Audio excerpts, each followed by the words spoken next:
那各位伙伴大家好，那我叫吕汉环。对，那我今天要分享的主题是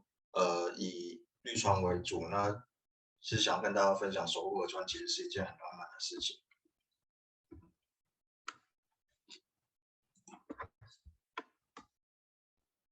那我其实是绿川工坊其中的一员，那就是刚刚嘉远也有提到，我们绿川工坊的这个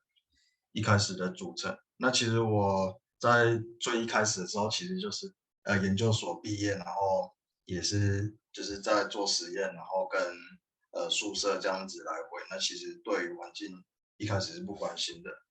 但是后来因为接触了绿川这个议题之后，我就开始慢慢的去关注到，比如说河川议题啊，或者是空气污染的问题，就是慢慢的走到环保这一块。对，所以我目前的工作是在一个叫做荒野保护协会的 NGO 组织，那是在做关注河川，关注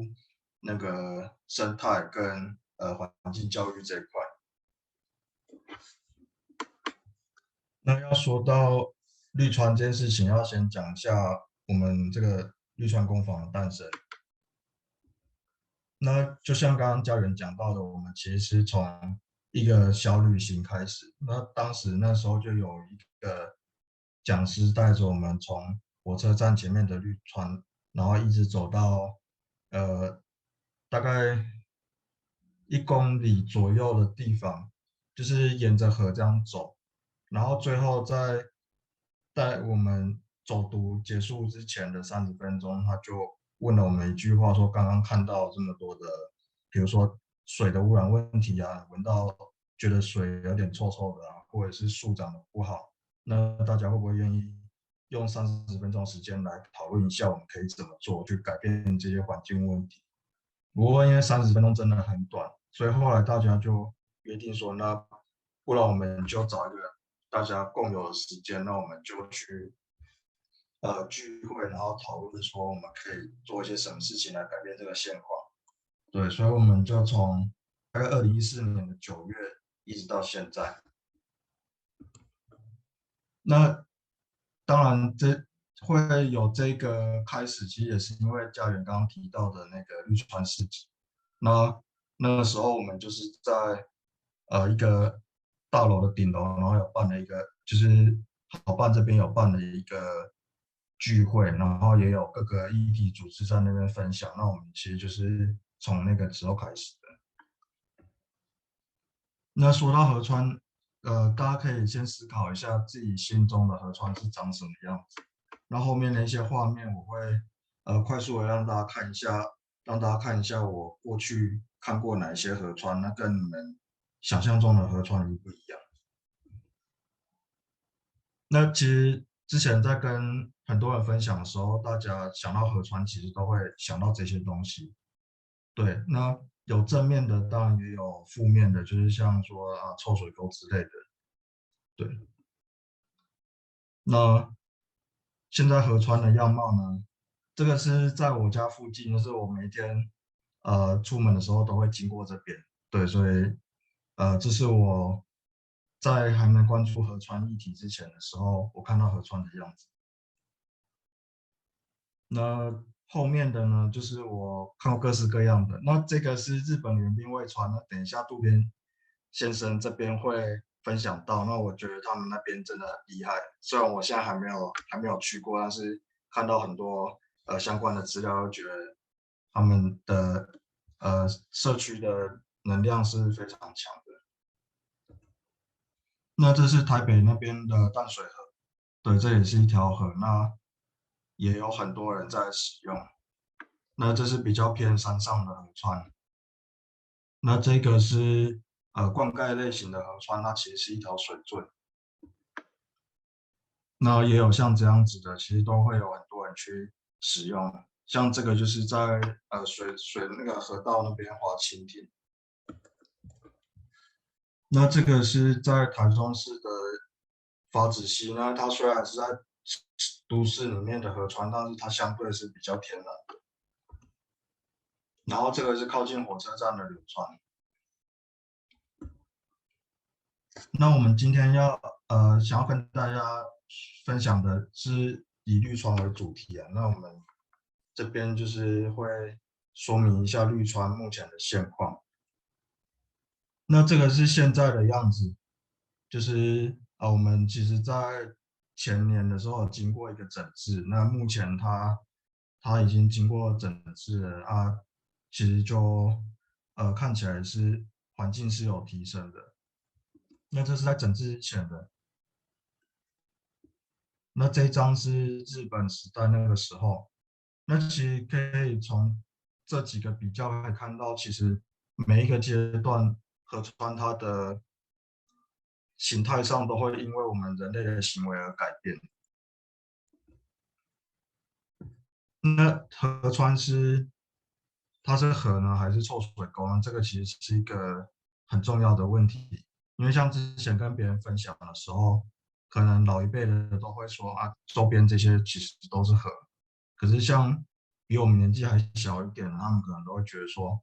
啊，这个就是臭水沟啊，这就是在排废水的，那怎么会是一条河？那这个是日本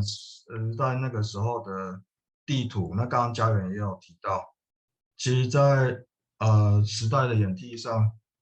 有一些河道其实慢慢的都消失，甚至被加盖。像这个是现在的 Google 地图，其实可以发现很多河道都已经慢慢消失。那为了要了解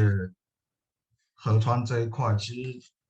我们就有一天我们就跟伙伴一起讨论说，那我们想要了解绿川的话，那我们就把它走一遍好了。因为河道它其实是现状，它不是一个点，所以我们就从呃早上6点的时候就跟大家集合在火车站，然后再一起搭公车到左下角这边有个侨泰中学，然后用走路的，就是用徒步的方式，那也是沿路去观察，然后一直走到最上游的地方。那其实沿路上我们看到很多东西，除了周边的景色以外，当然也有看到很多的生物，或者是动物或植物。这个是比较下游的地方，然后这个是火车站那边，那这个是比较上游的。其实一条河它有很多不同的面向，那也会因为周边的居住的或者是使用的形态不同而造成它的改变。那其实，在溯源这一条这个时候，我们其实都会看到沿路会有很多的鸟类，或者是水里面其实还是有一些鱼，但是其实就是比较单一性的。那当然也有看到一些，比如说像老鼠之类的。那其实那时候我们在走的时候，发现河川的周边其实有一些废弃物的问题。那当然，除了动物以外，也有植物，像这个是苦楝树，那它大概在3月的时候会开紫白色的花，蛮漂亮的。那我们也有看到各式各样的树。那后来发现，其实不同的树可以去观察出它大概是什么时候种的。像比较早期的居民，他可能会希望说他的住家前面可以种果树，那他在结果期的时候有水果可以吃，那它又可以乘凉。但是到现在就是近几年，其实对于就是河边的植物种植都是以景观为主，就是希望说一年四季都可以开花，然后都也六色这样子。那在溯源这一段路上，我们其实也有看到水质其实差蛮多的，像刚刚有提到我们有走过上游、中游跟下游，但是其实上游是最脏的，就是那个图1其实是上游，而那个图3其实是下游，所以下游反而会有鱼，但上游是完全没有生态的存在。那为了这想要了解更多，所以我们就有做了简易的水质检测，然后从中去了解说它的水到底出了什么问题。那后来再经过了一系列的，就是我们有去搜寻资料，那就后来才知道，原来我们的河川会污染，主要是因为家庭废水的关系。对，就是我们都市里面的家庭废水，其实都是因为没有经过处理，然后就流到河川里面，所以主要河川污染的很多原因都是因为我们自己造成的。所以其实现在很多人都在倡议说，希望可以做污水下水道这件事情，就是把雨水跟污水分离，那让雨水可以流到河里，然后让污水可以经过污水处理厂处理之后再放流到河里面，这样子就可以让水质会相对比较干净。那其实像我们台中市的接管率，呃，就只有24.05%，就代表说其实100户里面就只有24户有接管，剩下的废水都是直接流到河里。那这个是今年9月的资料，那去年9月的时候是21.93%，那所以其实差距大概3%左右，所以代表下水道的接管其实是非常缓慢的，但是它其实是在一个先进的都市是一个很重要的指标。那其实对于关注河川这件事情，是我们每一个人的事情，而不是只有政府或者是民众的事情，而是大家一起要想办法去努力改变。那其实我们这个绿川工坊主要希望可以做，就是改善都市河川跟人的关系，就是我们去发现这些问题之后，再想办法去让更多人知道，就是去做到倡议这件事情。但是水质改善这件事情是需要公共工程去做处理，那我们一般民众可能比较没办法，但是我们可以做到就是个人实践跟让更多人了解河川的重要性，像是使用对环境比较友善的清洁剂呢，或者是做垃圾减量，就是尽量不要使用一次性的餐具，对，就是可以带自己的餐盒，或者是带自己的环保筷，或者是带东西去装，那这样就不会造成那么多的垃圾，也不会间接的去影响到河川。那我们做了什么事情呢？我们其实就是从2014年的9月，每个礼拜一都会固定聚会去讨论，比如说我们办的进川啊，或者是走读，或者是去跟公部门那边做沟通。那我们做的第一个行动其实就是进川。那当然，只有单纯捡垃圾这件事情是不会让河川变干净的。不过，我们想要表达的是，透过这个进川这件事情，让更多人注意到说有人在守护这条河川。那这个其实算是一个吸引人注意的一个行动。那当更多人注意到河川的重要性的时候，才会有更多的想法跟更多的资源可以投入，然后去做到河川的改变。那我们也有去做溯源旅行，就是把河川整个走完，然后去了解它的状况，跟在地居民跟河的一些互动。那我们也有做市集摆摊，其实就是之前家人他们在办绿川市集的时候，就有邀请我们一起去摊位，然后是单纯做倡议的，就是单纯做议题分享，没有卖东西。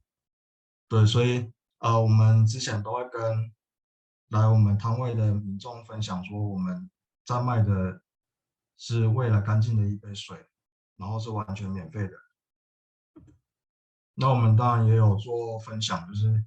各种的讲座，或者是去带人去小旅行这样子，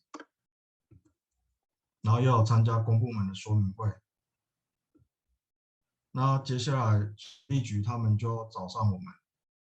就是公部门的那个管理河川的单位，所以代表说，其实我们做这些事情是可以引起公部门的注意力的。那刚刚有提到绿川其实有经过整治，那它其实有做了这些工程。那目前它的现况是长这样子，就是其实会有很多人去那边拍照打卡，然后旁边也有一些店家，对，所以其实对于民众的跟水的亲近其实是蛮不错的。那这是第二段的绿川，这个是中兴大学那边的，其实都是在环境上都有很好的提升。当然，其实有一个很重要想要跟大家分享是河川整治的这个必要性，其实是蛮值得思考的。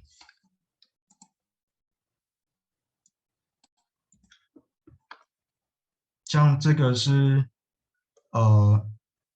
还没有整治前的绿川，然后这是整治中，那这是快完工前，那这个是已经完工的。那其实可以看到，在整治过程中，很明显可以发现它其实就不像一个河川，而是像一个人工的景观河道。所以其实如果这条河它可以让环境或者是让生态可以提升的话，我觉得是可以去整治。但是如果它单纯只是为了环境营造的话，会是比较可惜的。像这是刚刚看到那个第二段整治过程，这个是中兴大学那边的。对，所以我觉得这部分大家是可以去思考说，一条河川它到底要怎么去恢复它的生命力。